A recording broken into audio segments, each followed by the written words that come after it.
Welcome to Global Journeys with Jill Dutton, the podcast where we embark on a journey through culture and place, one fascinating story at a time. I'm your host, Jill Dutton, an avid traveler and writer, passionate about exploring the world and uncovering the unique tales of the people I encounter along the way. Join me as we delve into the heart of destinations, offering an insider's perspective through the captivating narratives of individuals who shaped their communities. Whether it's chatting with a distillery owner crafting artisanal spirits, an angler casting lines in remote waters, or a chef mastering the flavors of a region, each episode offers a glimpse into their world and expertise. Stick around till the end of each episode to discover more about my travels and writing adventures. In the meantime, get ready to be inspired, enlightened, and transported to distant lands on Global Journeys with Jill Dutton. In today's episode of Global Journeys with Jill Dutton, we meet Kim Haas and learn about her television series, Afro-Latino Travels with Kim Haas. This groundbreaking series is dedicated to uncovering the vibrant Afro-Latino culture across Latin America and is set to premiere its second season located in Colombia. Hosted by Kim Haas, a passionate traveler and executive producer, the show has already made waves with its two-part special on Costa Rica. Now, viewers are invited to embark on an exciting journey to discover Colombia's underrepresented Afro-descendant population and the breathtaking natural beauty that the country has to offer. The season premiere of Afro-Latino Travels with Kim Haas in Colombia will air nationally on Create TV and locally on PBS stations. Colombia, known for its stunning landscapes and diverse cultures, provides the perfect backdrop for the next leg of Kim Haas's journey. With a rich tapestry of heritage, Colombia boasts a significant Afro-Colombian population that has been underrepresented for far too long. As Kim explores the country, viewers will be captivated by the blend of history, music, art, cuisine, and the resilient spirit of Colombia's Afro-descendant community. In a world that is becoming increasingly connected, it is crucial to recognize and celebrate the diverse cultures that make up our global tapestry.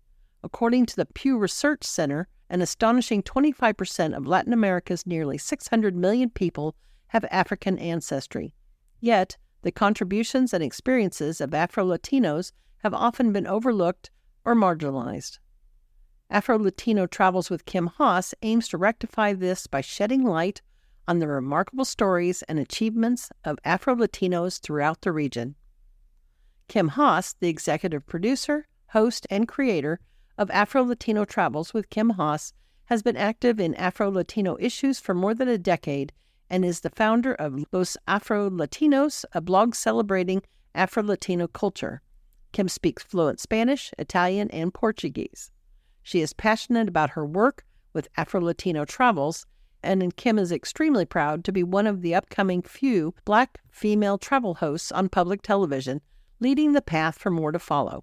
Join me in welcoming Kim Haas to Global Journeys with Jill Dutton.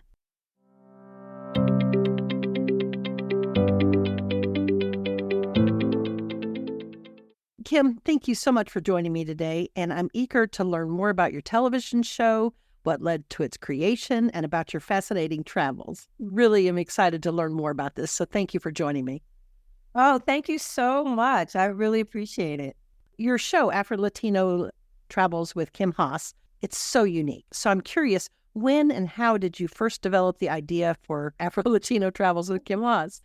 Yeah, no, thanks. You know what? At least 10 years ago, and it kind of grew out of, or I had this idea because I was traveling throughout Latin America, and I was going to, Venezuela and Brazil and Cuba and Puerto Rico, and I'm seeing all these people who look like me, and then I'm turning on Spanish language television, and I'm seeing no one who looks like me. Oh.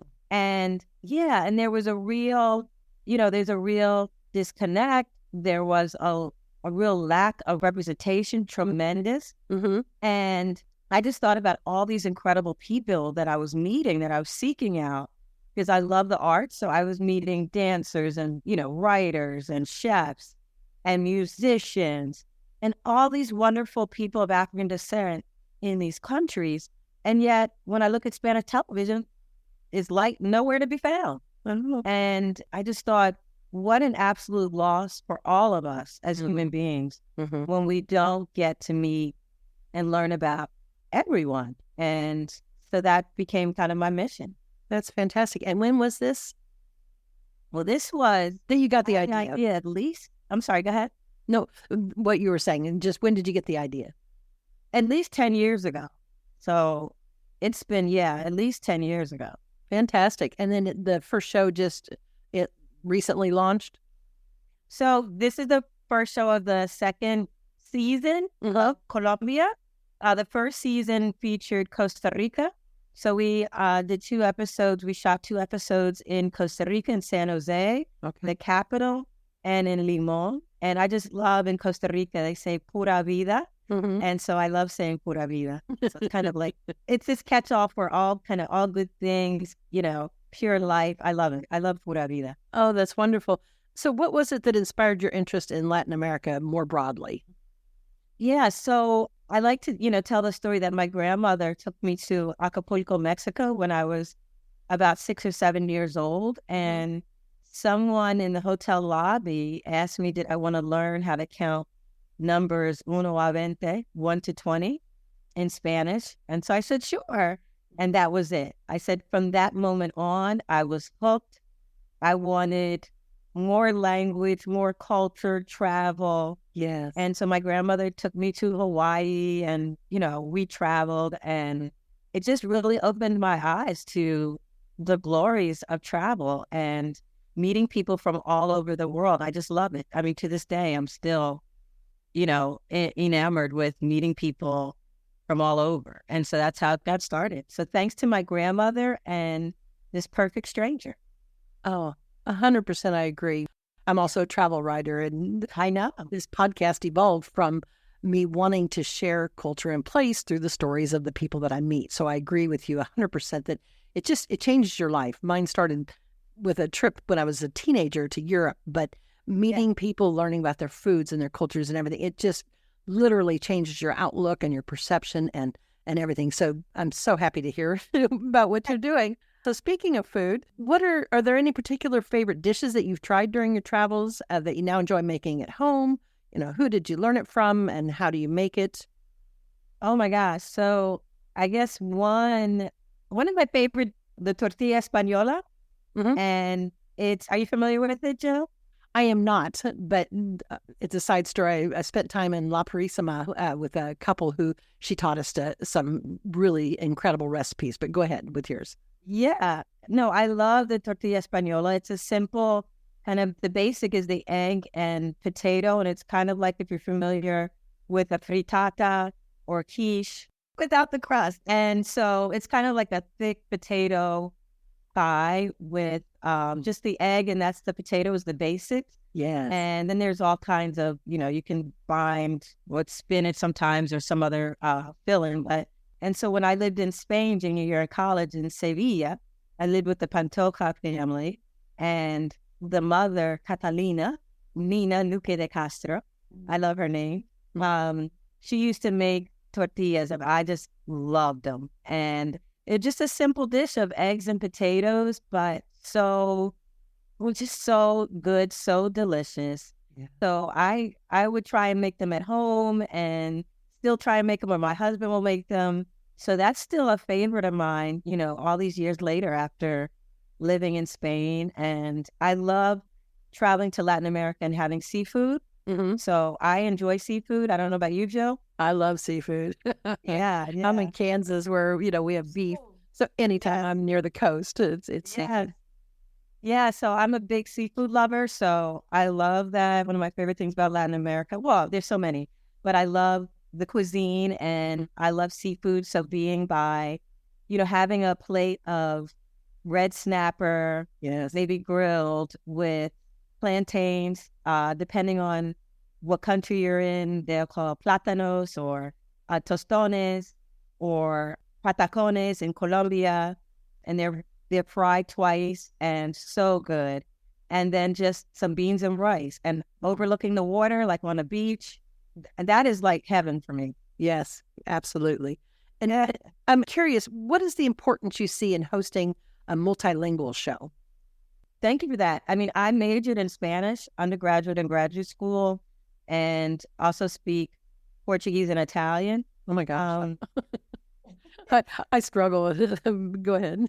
No, it's just a great love of mine. But yeah, believe me, 1 year in college, one semester, I had Spanish, Portuguese, and Italian all that same semester. And while I loved it, it was just going from one language to the other. And sometimes, they're related because they, romance languages, but it's still, you got to still focus. But it was great fun.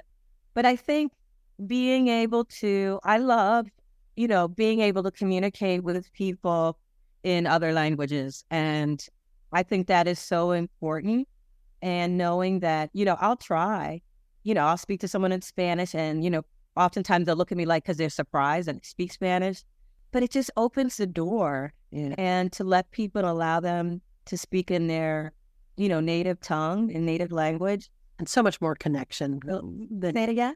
So much more connection comes from that than if you're struggling to. Yeah, and I think even if you don't speak a language fluently, but if you just try, that's been my experience. People are very, appreciative, and they'll take note of that you're trying. I don't think you have to go somewhere and be fluent, but just, the basics. Thank you, please, good morning, good afternoon. All those things I think make a huge difference. I agree. So I think sharing with people, on Afro-Latino Travels and speaking Spanish, and I've done a lot of feedback from viewers who've said, oh my gosh, I want to study Spanish now, or I'm going to keep studying Spanish after seeing the show. So if I can be an inspiration for that, fantastic. Wonderful.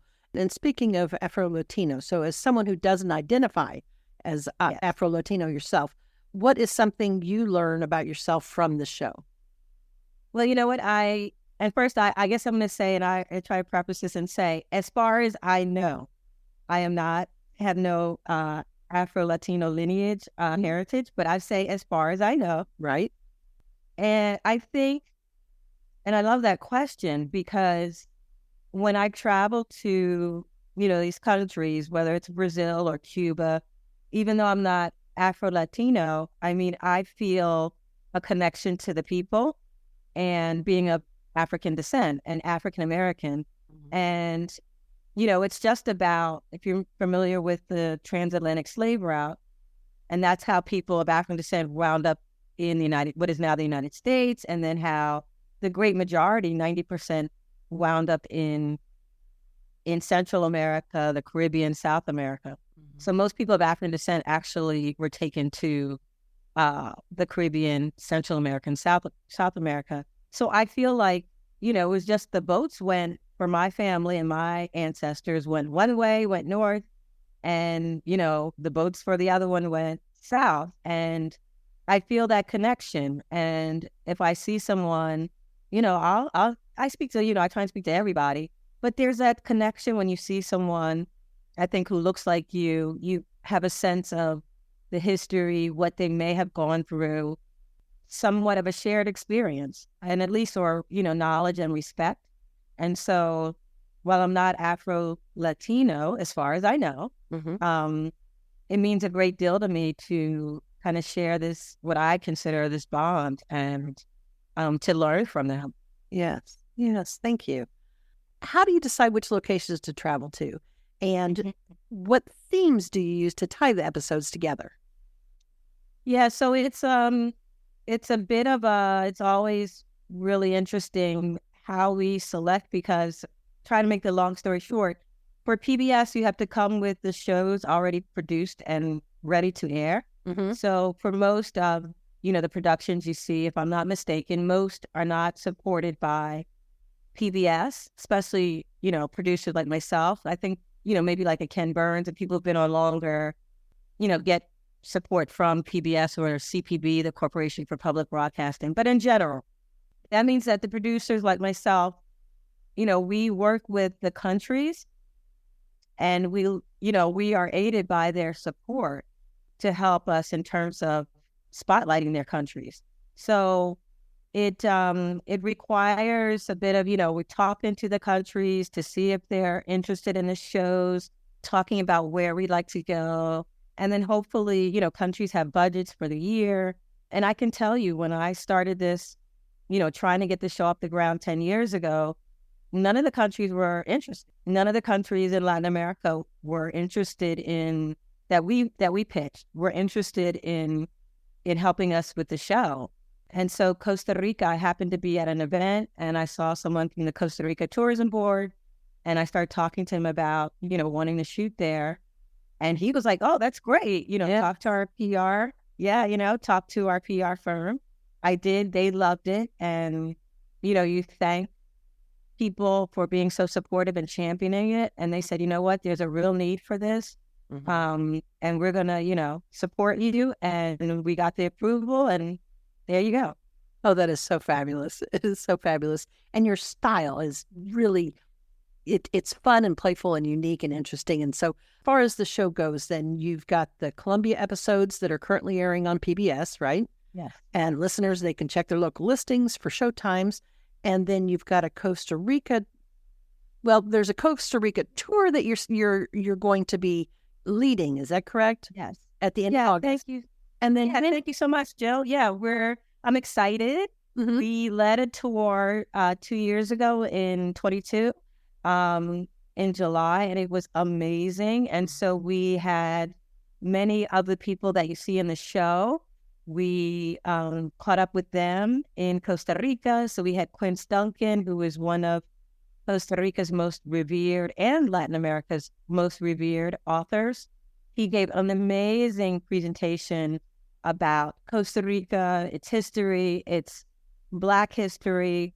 We had Daniel South, who's a farmer, a cacao farmer, and chocolate beans. And so we did that and went to his amazing farm. It is just gorgeous. Mm-hmm. And so we talked with him. We met with Daniel. So there's a lot that we do in kind of following in the footsteps of the shows, the Costa Rica episodes. Mm-hmm. And then we've kind of added some things this year. So we'll be going to Tortuguero, which is the land of the turtles.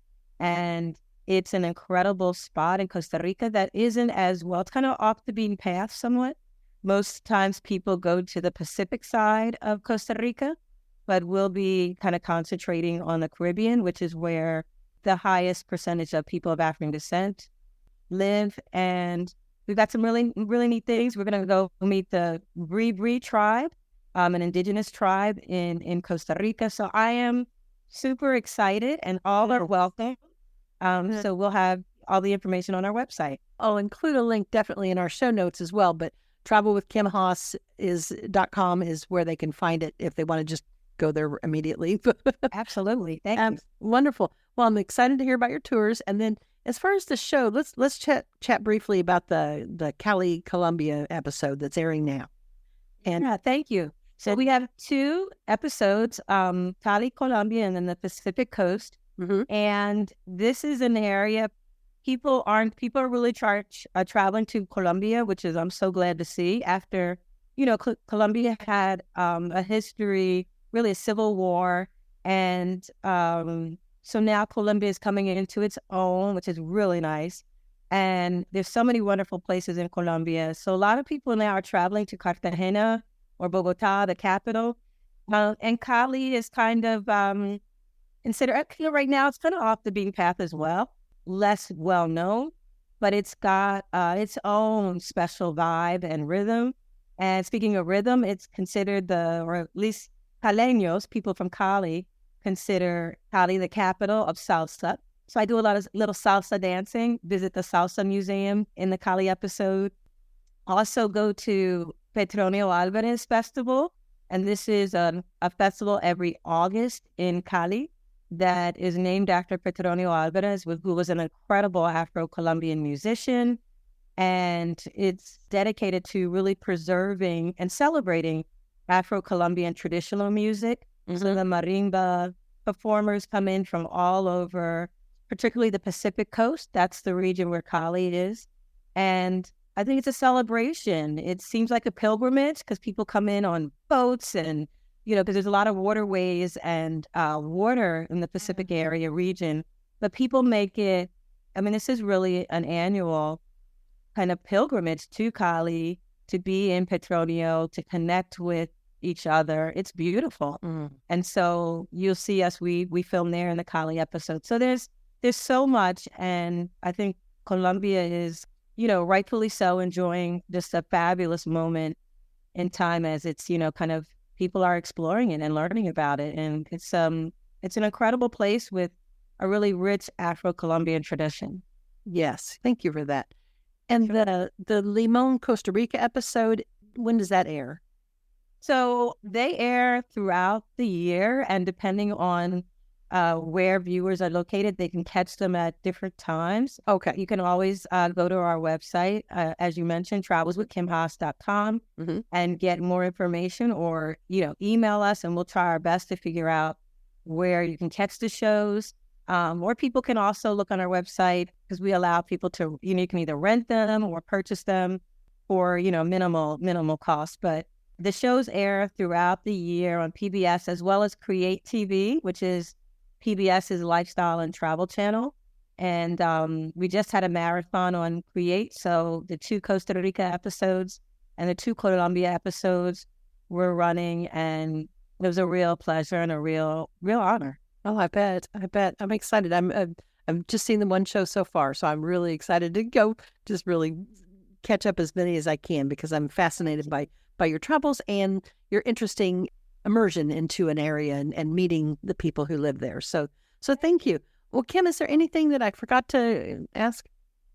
Oh, this is so wonderful, and I just so appreciate it, and the work that you're doing and connecting us and making, I think, in the end, hopefully our world smaller. And we realize that, we're all the same. We all want the same things, and we're just maybe wrapped in different packages. But absolutely, I thank you for this opportunity. Well, Kim, thank you. Thank you so much. This has just been a pleasure having on Global Journeys with Jill Dutton. And like I said, I'm eager to follow your show, and then definitely interested in your guided tours that you're going to be doing too, as well. That you've already done one in 2022, but the one you've got coming up in August. So thank you so much. And I look forward to just hearing more. Thank you. Pura vida. Welcome to Global Journeys with Jill Dutton, the captivating travel podcast that takes you on an extraordinary adventure around the world. I'm your host, Jill Dutton, and I am thrilled to be your guide through the mesmerizing tapestry of cultures, landscapes, and experiences that await us. Global Journeys with Jill Dutton is more than just a travel podcast. It's an exploration of humanity itself. Through the power of storytelling, we illuminate the lives of the remarkable individuals we encounter along the way. Whether it's through the eyes of a fishing guide, a distillery owner, a mixologist, a historian, chef, or even a farmer, each person we meet adds a rich layer to the narrative of culture and place. In this podcast, we embark on a transformative journey where the focus goes beyond the typical tourist attractions. Instead, we dive deep into the hearts and souls of the places we visit, uncovering the hidden gems and untold stories that make each destination truly unique. Join me as we venture off the beaten path, seeking authenticity, connection, and a deeper understanding of the world we inhabit. Together, we'll unravel the tapestry of cultures, one story at a time. Although my writing career began in the late 90s when I created and launched a wellness publication called Evolving Magazine, since 2015 I've worked as a travel writer on a mission to seek out the locally celebrated foods, liquor trends, outdoor activities, and stories of those I meet along the way. My work has been published in Wine Enthusiast, Afar, Woman's World, First for Women, Insider, Road Trippers, Modern Farmer, Chilled Magazine, and many more digital and print publications. I'm also the creator of Global Plates, The People We Meet, The Food They Eat, a syndicated column. Creating this podcast is the next step in my journey of sharing the stories of the people I've met along the way. So pack your curiosity, leave your preconceived notions behind, and let's embark on Global Journeys with Jill Dutton, where each episode promises to inspire, educate, and awaken the wanderlust within us all. As we travel on this exciting podcasting journey together, I invite you, our incredible audience, to be a part of it. Share your own travel stories, insights, and recommendations with us. Whether you have a hidden gem in your hometown or a dream destination that has captured your imagination, we want to hear from you. Your suggestions will help shape the future episodes of Global Journeys with Jill Dutton, guiding us towards extraordinary locations and experiences that deserve a spotlight. Remember, this podcast is not about just the host or the guests. It's about the collective exploration and discovery that unites us all as wanderers in this vast world. So reach out to us through our website, social media channels, or email and let your voice be heard. Send your suggestions to me at jill@globaljourneyswithjilldutton.com. I can't wait to hear from you. Until next time, may your travels be filled with endless curiosity, open-hearted encounters, and transformative adventures. Safe travels, fellow explorers, and keep wandering.